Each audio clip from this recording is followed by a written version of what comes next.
नमस्कार दोस्तों, स्वागत है आपका द ग्राउंड रिपोर्ट में। मैं हूं समीर आत्मज मिश्र। उत्तर प्रदेश में पिछले 2 महीने में 3 आईएएस अधिकारी स्वैच्छिक सेवानिवृत्ति यानी वीआरएस मांग चुके हैं और 2 अफसर इस्तीफा दे चुके हैं। इससे पहले भी कुछ अफसर वीआरएस मांग चुके हैं।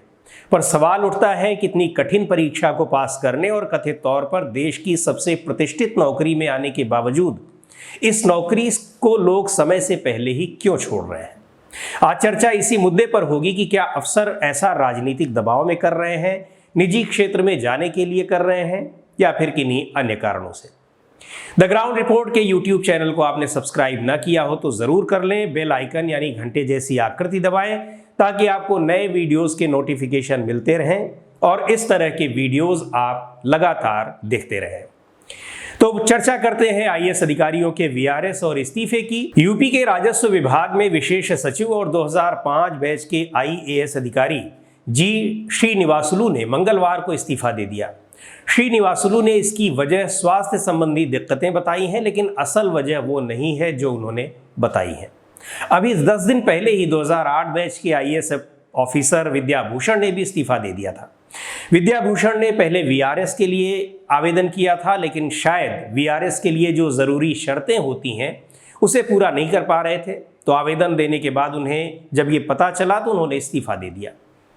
विद्याभूषण की पत्नी भी आईएएस अधिकारी हैं, जिन्हें पिछले दिनों इस वजह से निलंबित कर दिया गया था कि वो बिना किसी सूचना के काफ़ी समय से विदेश में थी। पिछले 2 महीनों में यूपी में वीआरएस मांगने वाले एक और आईएएस अधिकारी हैं विकास गोठलवाल। 2003 बैच के आईएएस अधिकारी विकास की नौकरी तो अभी 2038 तक बची है, लेकिन वो रिटायरमेंट लेना चाह रहे हैं। बहरहाल अभी नियुक्ति विभाग जांच कर रहा है कि वीआरएस उन्हें दिया जा सकता है या नहीं। यूपी कैडर की वरिष्ठ आईएएस अफसर ज्योतिका पाटणकर ने भी कुछ दिनों पहले ही वीआरएस के लिए आवेदन दिया है।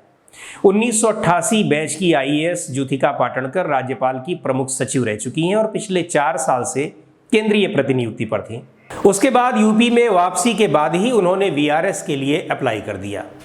1987 बैच की उत्तर प्रदेश कैडर की ही आईएएस अधिकारी रेणुका कुमार भी वीआरएस के लिए आवेदन कर चुकी हैं। वो भी केंद्रीय प्रतिनियुक्ति पर थी और जैसे ही उन्हें केंद्र से उनके मूल कैडर यूपी भेजा गया, उन्होंने वीआरएस के लिए आवेदन कर दिया। ऐसा नहीं है कि नौकरी से पहले ही इस्तीफा देने का चलन सिर्फ यूपी कैडर के अफसरों में ही है, बल्कि अन्य कई राज्यों के भी कई ऑफिसर इस्तीफा दे चुके हैं। कुछ अफसरों ने इसके लिए राजनीतिक दबाव और अन्य वजहें बताई, तो कुछ ने निजी क्षेत्र में या फिर खुद का व्यवसाय करके काफ़ी नाम कमाया है। यूपी कैडर के एक बहुत ही वरिष्ठ ऑफिसर से पिछले दिनों इसी मुद्दे पर बात हो रही थी। आईएएस ऑफिसर हैं, उनकी पत्नी भी आईएएस ऑफिसर हैं और यूपी कैडर में ही हैं। काफ़ी तेज़ तर्रार ऑफिसर हैं, जिस विभाग में भी रहे हैं उन्होंने बेहतरीन काम किया है, लेकिन डीएम जैसी कुर्सी पर वो कुछ महीनों से ज़्यादा नहीं रह पाए हैं।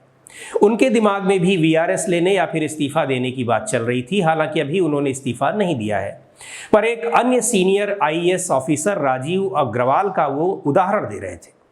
उन्होंने कहा कि राजीव अग्रवाल वही हैं जिन्होंने आईएएस की नौकरी छोड़कर टैक्सी सेवा देने वाली कंपनी उबर में बड़े ओहदे पर मोटी तनख्वाह पर ज्वाइन किया था।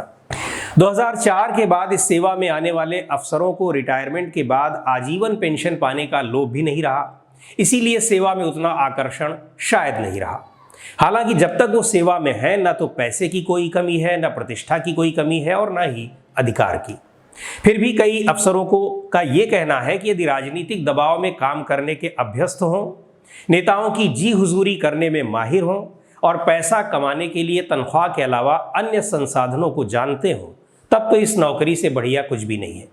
लेकिन यदि आत्मसम्मान के साथ विधि सम्मत तरीके से ईमानदारी से काम करना चाहें तो काम करने के मौके बहुत कम हैं। नए अफसरों का मल्टीनेशनल कंपनियों की ओर आकर्षण का सबसे बड़ा कारण यही है। अफसरों का यह भी कहना है कि सरकारों के बदलने पर अधिकारियों की भी अदला बदली कुछ इस तरह से की जाती है मानो वो एक अखिल भारतीय सेवा के ऑफिसर न होकर किसी राजनीतिक दल के कार्यकर्ता हों। लंबे समय तक महत्वहीन विभागों और पदों पर काम करने के चलते अफसरों का मनोबल भी कमजोर होता है। ऐसी स्थिति में या तो वो सरकार के करीबी बनने की कोशिश करते हैं और उस दिशा में काम करते हैं, या फिर मन मसोस कर नौकरी करते रहते हैं, या अपनी क्षमता पर विश्वास करते हुए निजी क्षेत्र का रुख करते हैं। हाँ, कई अफसर ऐसे भी हैं जो राजनीति में जाने के लिए इस्तीफा देते हैं। कई ऑफिसर राजनीति में गए भी हैं और सफल भी हुए हैं।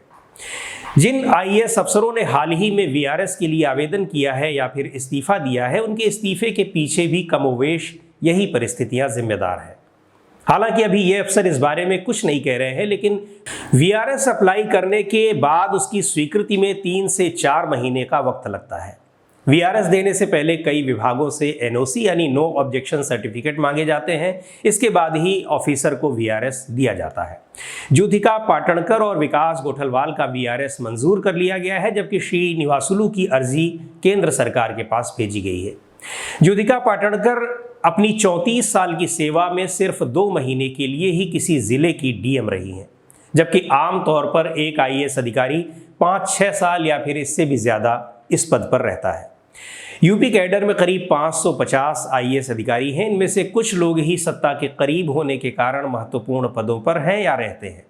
माना जाता है कि आईएएस ऑफिसर के लिए डीएम का कार्यकाल महत्वपूर्ण है। इसके बाद वो शासन में सचिव, प्रमुख सचिव जैसे पदों पर जाते हैं। लेकिन इनमें भी अच्छे विभाग पाने के लिए सत्ता का खास होना जरूरी माना जाता है। महत्वपूर्ण विभाग न मिलने के कारण भी आईएएस अधिकारियों में इस सेवा के प्रति मोह भंग होता जा रहा है। तो दोस्तों, आज के वीडियो में इतना ही।